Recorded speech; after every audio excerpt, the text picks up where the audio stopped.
Hello everyone, welcome back to another Tankard Brewing video. In today's video we are going to be doing, we called it a simple Citra, haven't we? Yeah, so we're just doing a pale ale and we're using this to scale. So the total hops is only 70 grams of Citra in the whole brew. 75 I think. 75? Yeah. 75 in the whole brew. And we're just using this. We know our malt bill for this because we've done it a number of times. You know, it's 90% malt and then 10% oats. So we're set on that side. We know what we like texture wise and everything like that for clarity, but we want to scale it to a hopping point to where it'll be happy for everyone. And with the wedding coming up and things like that, a lot of the people in our family don't drink a lot of fruity pale ales and stuff like that, so we don't want to blow them away, but then we also want them to have something nice and tasty. So we're starting low, 75 grams total, And then work our way up. and then work our way up to a scale. Oh, see him off. And we'll work his way up to a point where we think there's enough flavour for the average drinker. So that's what we're going for. So Yeah. the brew that we got, we're doing 20 litres. I'll put a snippet of the recipe on screen now, but it's 5%. IBU's 23. Yeah. It's 3.6 kilos of Halcyon Thomas Fawcett pale malt, 360 gram of oats. Yeah. We're doing 15 grams Citra at 10 minutes. Yeah. So we want to try and get as much flavour out of the hops as we can, so we're going for late. And then a 60 gram hop stand at 80 degrees for 20 minutes. We used RO water, so the salt additions I'll put on screen now. Yeah. And then we've got a pack of USO 5, well it's actually Cosmile 5, but same thing. We're just about a 2-to-1 ratio chloride to sulfates. Yeah. It's just over a little bit, but we find it gives it a nice dryness as well to go with the Citra. Yeah, so we're hoping it'll turn out alright. Yeah. We look like we're shivering, it's because it's currently -2 outside and we aren't really dressed for the occasion. No, it looks sunny, which it is. Yeah, but it's freezing. Absolutely freezing. Yeah. So yeah, we're just we thought it'd be a nice setting to do the intro here. Absolutely. So we're just getting to strike now, literally 1 degree off. Yeah. So we will get mashed in. There we go, mash time.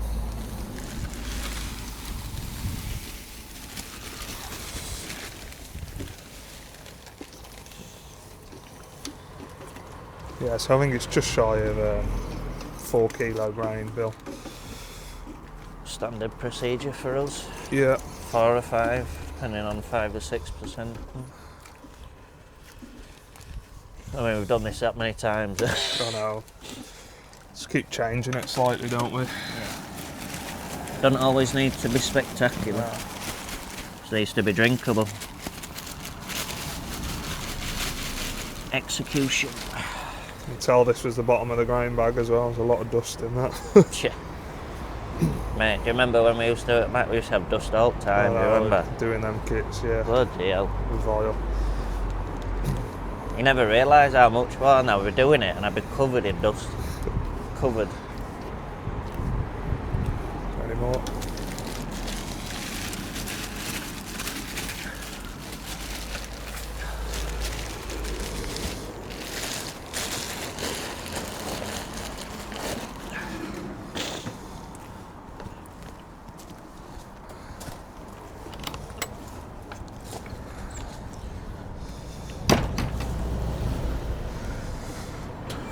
There we go. That's mash in. So it's going to be 60-minute mash. Got a bit of recirc on. Happy days. And just on a brew father, it's calling for 2.5 ml of lactic acid.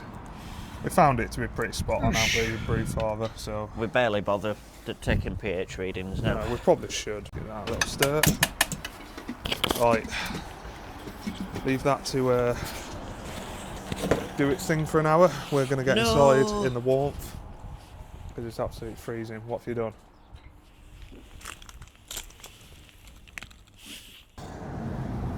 Right, so that's the end of the mash. In our typical fashion, we've not got the handle still. No. It'll be somewhere. Hidden. But with 4 kilo, you can do it by yourself, no problem. We haven't got our Sparge water heater as always, so we're just going to cold water Sparge it again. We don't really get that much of we're not going for efficiency, we just want to make the beer. Yeah, and we're not a brewery. If anything, it just takes a little bit longer to get to the boil, but yeah. by a few minutes. So 7 litre Sparge, I think it's calling for. So we're not going to show you that, but we'll get it tipped in. Yeah, well. And then we'll be going for the boil, but it smells really good. Grain's looking nice. So I'm hoping this should, fingers crossed, be a decent brew. Yeah. It is absolutely bitter out here. Yeah, so set that for the boil, we'll get the Sparge in. And don't know if you won't have seen that video yet, but we've did a cask brew. What was it now? What's it up to? 103.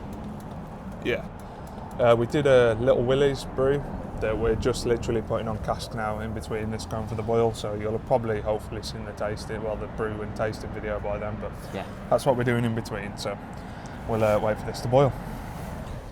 Right, so that's 10 minutes left of the boil.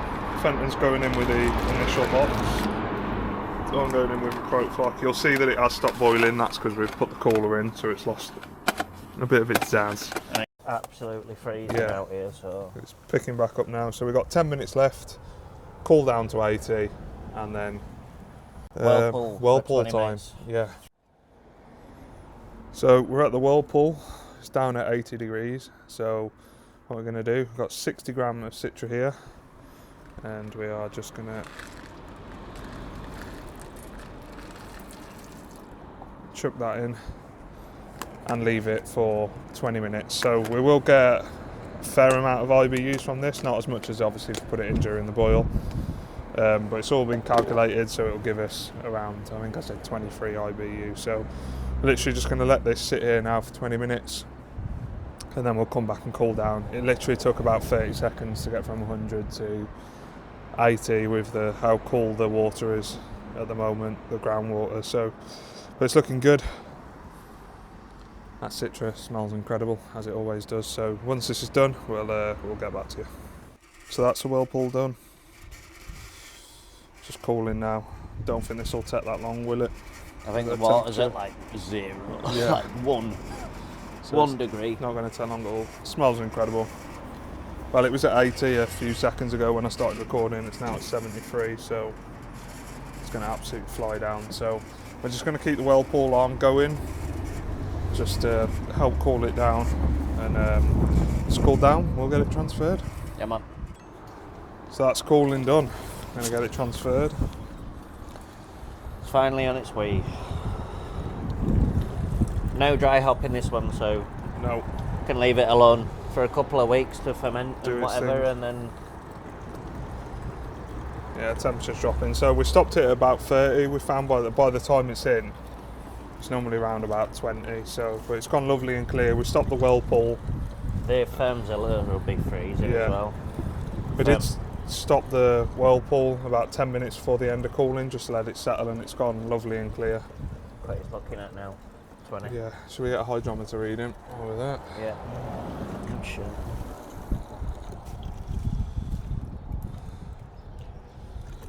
That's it. Chuck that over here. That should be the perfect temperature now. So we'll find out as reading here. Yeah, 1042. Probably be more than that just from how it is. Don't know, it seemed pretty stable there. It'll probably want it to be 1050. 1047. I think we're at 6 to be honest. No, we're definitely at 2. Definitely.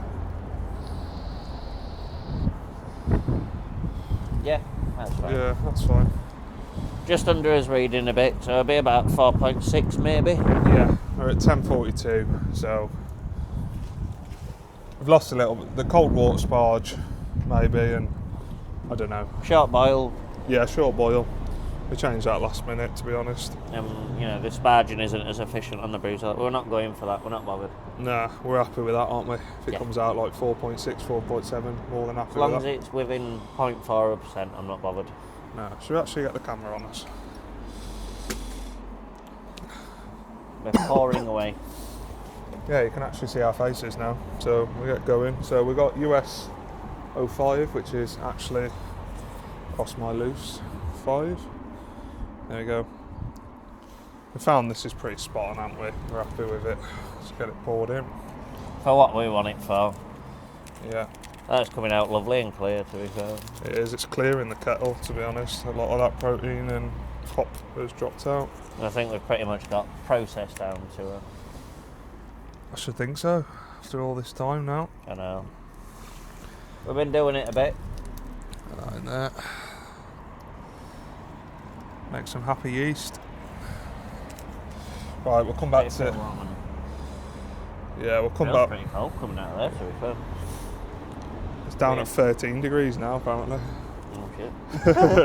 Might have overdone it. Yeah, fermentator will call it. Heat it right 10. up. Yeah. So we'll come back once it's transferred. So that's the transfer done. Nice shot of Fenton's arse there. Don't look at me. So we'll get this now lifted into the fermentator. I'll see you later. We'll go with it.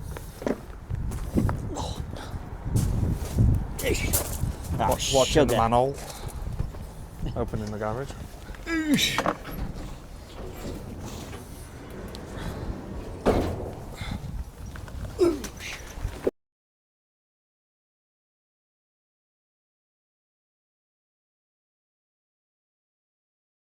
Disaster has struck. It has. Our Citra that we were planning on doing a couple of weeks in, unfortunately has grown a minor infection. Yeah. So we've... Well, I'll put a photo on screen now that I took the other day. There's like Yeah. a film and some nasty infected bubbles on it. Yeah. So yeah, we're not going to drink it. No. We could. It'd probably slightly soured because it's not a crazy infection. Nah, it doesn't look crazy. But there's definitely unwanted things in there. But you can see from the thing there's like a white speck of where all the pellicle was before. And unfortunately, if you bottle that, it'll probably just get worse. Yeah. The beer will continue to sour. This won't be very nice. and I've got a dodgy stomach as it is. I don't need any other excuse to be running to the toilet. So. No. So where it could have gone wrong, there's a few bits. We could have old sanitizer that maybe hasn't done its job. Yeah. We could have not disassembled it enough. There's quite a few ways in which it could have happened. It also could be because of plastic.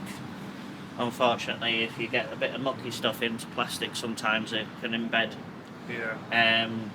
We don't know. We've been scratching our head. It's we've been brewing now. Well, I've been brewing 5 years. Yeah. Probably 3-4 years. It's the first infection we've ever had. Yeah. We've chucked drinks down the drain before because we don't like them or have been nasty. They've been acetaldehyde or... Yeah. But this is just like part of your brewing journey. Some point along the way, you will get an infection in your beer. Best thing to do is get that fermenter, completely strip it down, clean it to within an inch of its life, and then try it again. See how we get on. But if this does happen, don't worry about it too much. It happens to everyone. It's happened to us. Yeah. Unfortunately, beer is a living organism. Yeast is a living organism. Sure is. And so is bacteria. So even though we try and clean, sometimes it can go wrong. And like we've smelt it, and you can tell on the smell. Like it smells really nice, like a nice Citra brew, but you can definitely tell there's some sour. Smells sour. There's a souring coming on. So, you know, the more that lives in there, the more it'll grow, and the worse it'll get, and you know, it can become toxic. Yeah, and I know we'll get some comments that say, well, if it tasted all right, you know, you should just keep it. But we're just not. It's grain that we've had for a while. It's yeast and hops that we've had for a while. So we've actually not really lost anything at once. No. So it's we're just gonna do the same. From it and move on. We're gonna do the same and go again. Yeah. And we're gonna completely strip this fermenter of everything. Yeah. And break it all down. Which we do every time, but there's clearly something. I mean, I always like give everything a VWP bath, basically just soak everything for ages. But I don't know. We've said that we're going to get a bucket blaster at some point. I think that'll be a worthy purchase. I think that'll definitely be whether we do it DIY to make a fun video or we just buy anything. We buy the actual one, and Marco's done. I'll put the link down below. He's done a really good video on how to modify it to make it more sturdy as well. So we'll put that in. That's a really good video, but. It's just part of brewing. It can happen, and you know, if you're buying grain and you've got it delivered, don't be heartbroken by it. You know, it can happen, and it will happen, and it will happen to you at some point. Just we've been lucky to now, and now it's happened, hasn't it? So, yeah. So all we'll do is clean it down, go again. Yeah. So next clip will probably be you seeing us throwing this down the drain. Yeah. And then that'll be it. But just thanks so much for watching. As always, sorry this video didn't actually materialise into a tasting video and we can show off the brew. But we're going to rebrew. Yeah, we will rebrew at some point. Definitely. Yeah, we've got quite a busy brewing schedule. Schedule of what's coming up, but we will get it done at some point. And the recipe is down below if you want to brew it before we next get a chance to. But as always, just thanks so much for watching. Link for the Facebook groups in between us now. QR code if you feel like joining that, and obviously don't forget to subscribe, like and comment. Cheers.